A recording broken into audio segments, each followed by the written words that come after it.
নমস্কার, আমি সুপর্ণা রান্নাঘরে আরেকটা রেসিপি নিয়ে চলে এলাম। তো আজকে আমি আপনাদেরকে দেখাবো চিকেন এগ কাটলেট কিভাবে হয়। সেই পুরো রেসিপিটা আপনারা দেখবেন, খুব সহজেই বাড়িতে বানিয়ে ফেলবেন। আর আমার রেসিপিগুলো যদি আপনাদের পছন্দ হয় তো প্লিজ লাইক, কমেন্ট, সাবস্ক্রাইব করবেন। তো চলুন এবার রেসিপিটা শুরু করি। চিকেন এগ কাটলেট বানাবার জন্যে আমি কিছুটা কাঁচা লঙ্কা একদম চপ করে নিয়েছি, দুটো আলু সেদ্ধ করে নিয়েছি।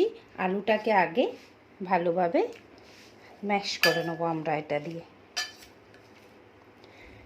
খুবই সুন্দর একটা স্ন্যাক্স বানিয়ে দেখাচ্ছি আপনাদেরকে। দুটো সেদ্ধ করা ডিম দিয়েছি, একটু কেটে নেব, মিক্স করে দেবো এর মধ্যে। এইভাবে একটু মিক্স করে নিলাম আগে। এবার আমরা চিকেনটাকে সেদ্ধ করে রেখেছি, চিকেনটা দিয়ে দিলাম এটার মধ্যে। এবার প্রত্যেকটা মশলা এখন এর মধ্যে দিয়ে দেবো। গোটা জিরেকে একটুখানি ভেঙে নিয়েছি, গোটা ধনে ক্রাশ করে দিয়ে দিয়েছি, আর দেব গোলমরিচ। ঝালটা আপনারা আপনাদের অনুযায়ী দেবেন। গোলমরিচ দিলাম, নুন দেব, অল্প একটু নুন দিলাম, আর দেব চিলি ফ্লেক্স, অল্প একটু চিলি ফ্লেক্স দিলাম, আর একটু বেশি করে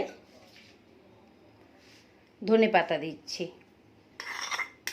এবার প্রত্যেকটা জিনিসকে ভালো করে আগে মিক্স করে মেখে নেব।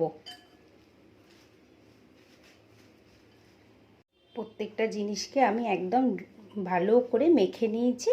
এবার আমরা এটা দিয়ে এখন কাটলেট বানাবো। এবারে আমরা হাতে একটুখানি আগে তেল লাগিয়ে নেব।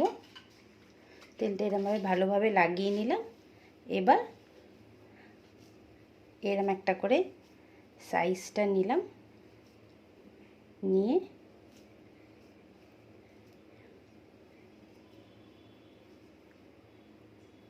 সাইজটা আপনারা ডায়মন্ড শেপও করতে পারেন।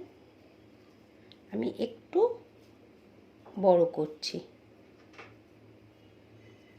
এইভাবে এখন প্রত্যেকটা আমি বানিয়ে নেব।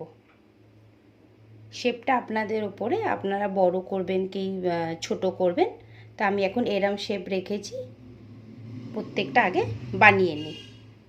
কাটলেটগুলো বানিয়ে নিয়েছি।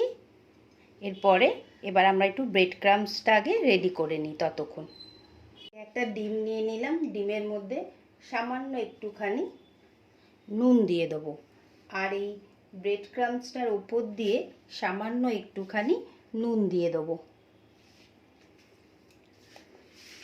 আগে ডিমটা ভালোভাবে ফেটিয়ে নেব। এই ডিমটা রেডি করে রাখলাম, আর এই ব্রেড ক্রাম্বসটাকে ভালোভাবে মাখিয়ে নিলাম। এবার আমরা কাটলেটগুলো রেডি করব। ফার্স্টে এই ডিমের মধ্যে একবার করে কোট করব, করে ব্রেড ক্রাম্বসের মধ্যে জাস্ট একটা হালকা করে একটা লেয়ার,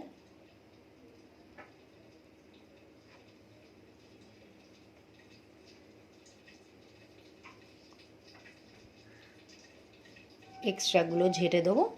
এইভাবে এখন প্রত্যেকটা কাটলেট রেডি করে নেবো। আগে তেল বসিয়ে দিয়েছি, তেলটা মিডিয়ামভাবেই গরম করেছি। এবার যেই কাটলেটগুলো আমরা বানিয়ে রেখেছি সেগুলো এক একটা করে আস্তে আস্তে এখানটাতে দিয়ে দেবো। এবার আপনারা এটা ডিপ ফ্রাইও করতে পারেন বা তাওয়াতেও করতে পারেন। এইভাবে এখন দিয়ে দিলাম, একটুখানি হবে, তারপরে আমরা এটাকে উল্টাবো।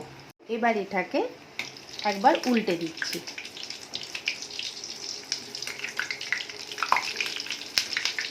এইভাবে, আর গ্যাসের ফ্লেমটাকে এখন আমি মিডিয়াম করে রেখেছি। এটা আস্তে আস্তে একটুখানি হবে। আমাদের কাটলেটটা ভাজা হচ্ছে, ততক্ষণ আপনাদের একটা ডিপ বানিয়ে দেখাচ্ছি। এর মধ্যে আমি আগে একটু মেয়োনিজ নিয়ে নিয়েছি, আর এটা চিলি সস নিয়ে নিলাম। এবার এটাকে ভালোভাবে মিক্স করে দিলাম। খুব ভালো লাগে এই মেয়োনিজ দিয়ে বানালে। এটাকে একটু ভালোভাবে মিক্স করে নেবেন। এগ চিকেন কাটলেটগুলো আমার ফ্রাই হয়ে গেছে, এবার এগুলোকে তুলে নেব। চিকেন কাটলেটটা রেডি হয়ে গেছে, মাঝখানে একটা মেয়োনিজের ডিপ দিয়েছি। অবশ্যই আপনারা বাড়িতে এটা তৈরি করবেন আর আমাকে বলবেন কেমন লাগলো। একটা স্ন্যাক্স হিসাবে এটা আপনারা সন্ধেবেলা খেতে পারবেন, বাড়িতে লোকজন এলে দিতে পারবেন। তো আর আমার চ্যানেলটা যদি আপনাদের পছন্দ হয় তো অবশ্যই এটাকে লাইক, কমেন্ট, সাবস্ক্রাইব করবেন। আবার আরেকটা নতুন রেসিপির সাথে দেখা হবে। টাটা।